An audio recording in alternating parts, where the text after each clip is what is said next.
Hello and welcome to the Matt Edmondson Show. Lovely to see you. Just for our listeners, remind us who you are. Yeah, my name's Morgan Spurlock, and I'm a filmmaker. I'm delighted to have you here. Genuinely such a huge fan of your work. I actually love Celebrity Juice, and I've always wanted to know, what is Keith Lemon like?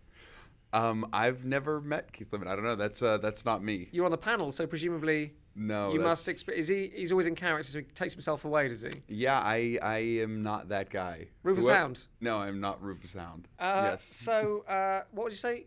Morgan Spurlock. Spurlock. That makes a lot of sense, because I've got it down here. You've got a new show out on Sky Atlantic. Correct. Morgan Spurlock's Nude Britannia. What is it about naturists that appeal to you? It's New Britannia. You're kind not of like sort old and new Britannia. So what percentage of it is you entirely new then? I guess you have to get past some broadcasting. I would say like 0.00001%. Is there a lot of pixelation then? There would, if I was naked, there would be. So why, I don't understand the title then, Morgan Spurlock's Nude Britannia. It's not nude, it's new. New Britannia.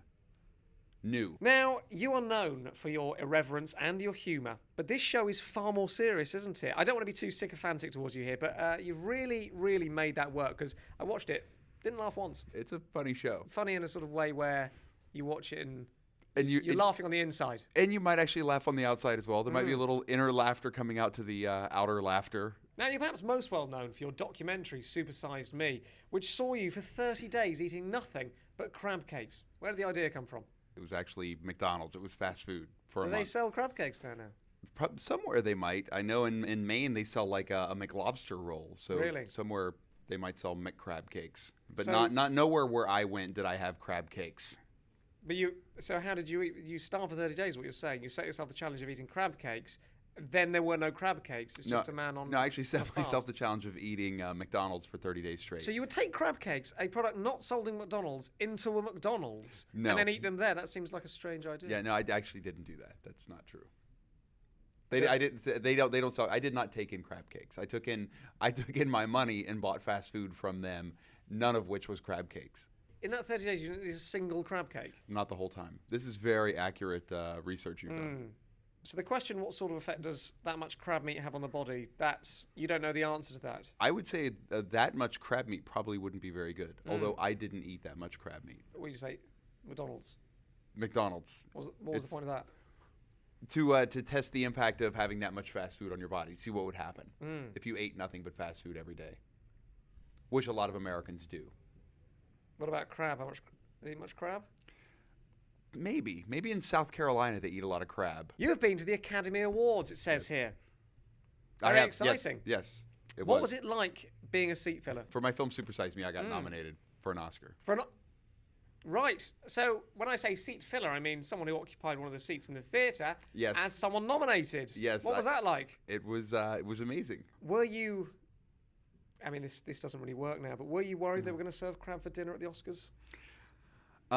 If I would have had an allergic reaction to crab, I would have been concerned. But luckily, I don't have an allergy. You recently, and this is quite interesting, you directed a documentary all about The Simpsons.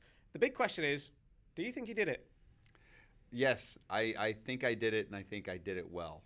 No, I mean, OJ, did he do it? That's the big question that everyone's asking. Right? Oh, OJ, he was not in our special. So what, you had to interview friends and family about him? I did a it's hard special. To get access. It was probably would be hard to get access. I did a special about the animated show The Simpsons. They're this little yellow family, live in Springfield, been on the air.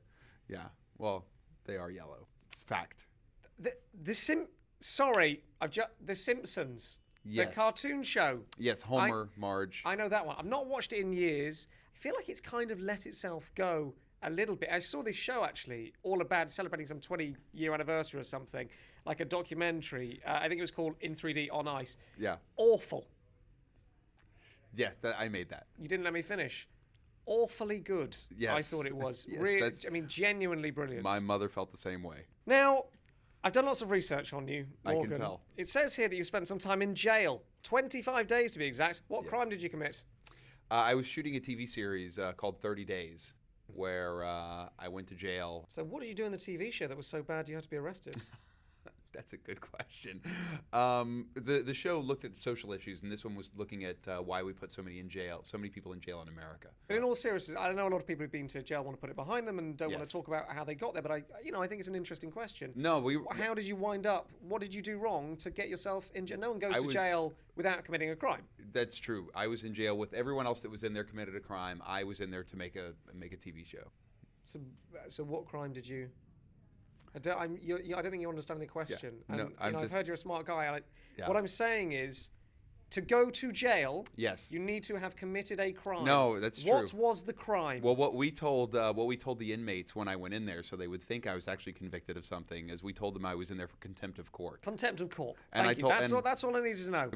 We told them I talked back to the judge, and so the judge found me in contempt of court. A lesson learned for you there. Well, it's been an absolute pleasure talking to you. I think it's probably the best interview I've ever done. How did you feel it went? I think of all the interviews I've ever done, this one has been the most recent.